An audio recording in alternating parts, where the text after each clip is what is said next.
Marge organized everyone to raise money to help obese children. She asked the group for ideas. Luann pulled out a police station's hunk mail calendar.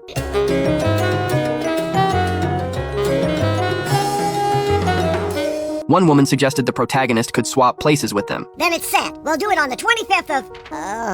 Wiggum. So they went to a photography studio. Luann wore a dress in the colors of the American flag and shot a sexy photo set. Then it was Marge's turn. She was styled as a 1930s female version of Tiger Woods. But the photographer told Marge that if she wanted to boost the calendar's sales, she needed to make it more eye-catching. Marge got the hint. She took off her gloves. Seeing this, the photographer offered his suggestion. He poured Marge a glass of red wine. Marge found it quite tasty and poured herself another. After a few glasses, Marge gradually loosened up, revealing her bare shoulders and letting her hair fall seductively. The photographer kept complimenting her. Marge became more and more uninhibited, so the pile of clothes on the floor grew bigger and bigger.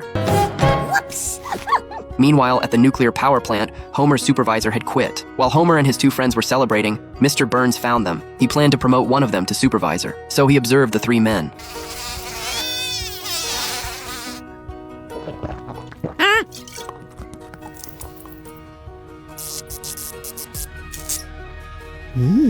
In the end, Carl was chosen by Burns to be the new supervisor and was given the key to the executive bathroom.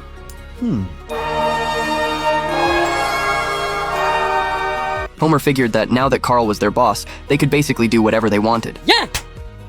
Hey, Carl, why aren't you high-fiving? You know, I'd rather save my arm lifting for tapping gauges or filling out employee evaluations. Later, Carl called Homer into his office and wanted to appoint him as his personal executive secretary, but Homer refused. Carl said it wasn't up to Homer. Oh, fine, I guess I'm at your beck. And Carl. No! Yeah.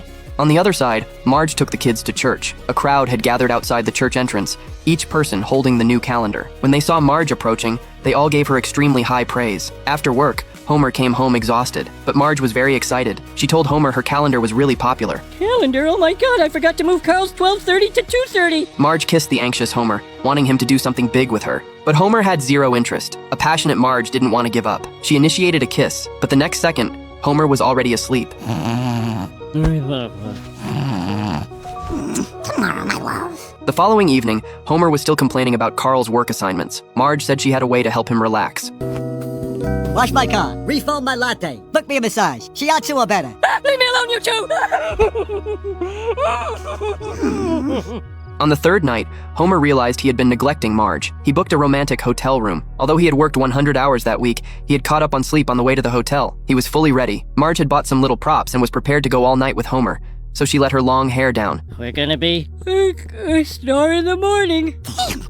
When will you touch me? So Homer chugged some essential oil to perk himself up. Just as the two were about to get into the mood, Homer's phone rang. It was Carl's voice on the line. He told Homer he had been invited to a nuclear energy expo in Paris and immediately ordered Homer to arrange his travel itinerary.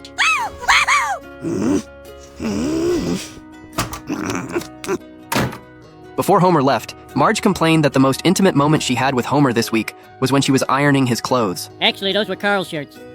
Go, go, go! Marge picked up a wooden mallet from the floor and threw it in the direction Homer was leaving. It accidentally hit Flanders square on the head. The next day, Marge went to Flanders' house to apologize. She invited Flanders and his kids over for dinner, but at that moment, Homer had already arrived in Paris. He and Carl went to the banquet, where Homer acted as Carl's walking encyclopedia. Then a beautiful woman came over to flirt with Carl. Homer helped answer her questions. Impressed by how knowledgeable Carl seemed, the woman asked for his business card. My assistant will give you that. Can we meet for lunch? My assistant will set that up. I want to make love. Now! My assistant will do a sensual dance for your arousal. Then Homer started dancing. After the banquet ended, Carl had fallen in love with Paris and wanted to extend his business trip, but Homer needed to get back to Marge. Carl told Homer he must put career first. Women only slow down how fast you make money. Monsieur Carl, let us stroll down Main Street, Euro Disney.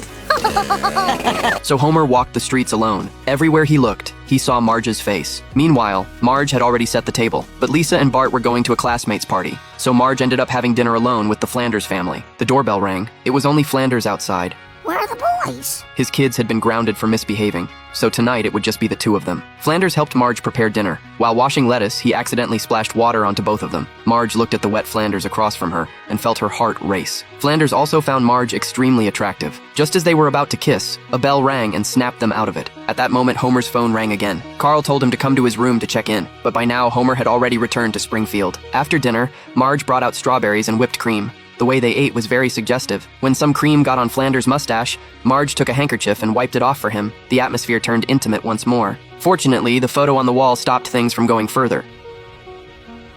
Oh man, there's only one man I should be eating whipped cream with. I never thought otherwise. Marge walked Flanders to the door. They shared a gentle hug goodbye, and all of this was seen by Homer, who had just rushed home. My wife and my worst friend. Could it be? Nah.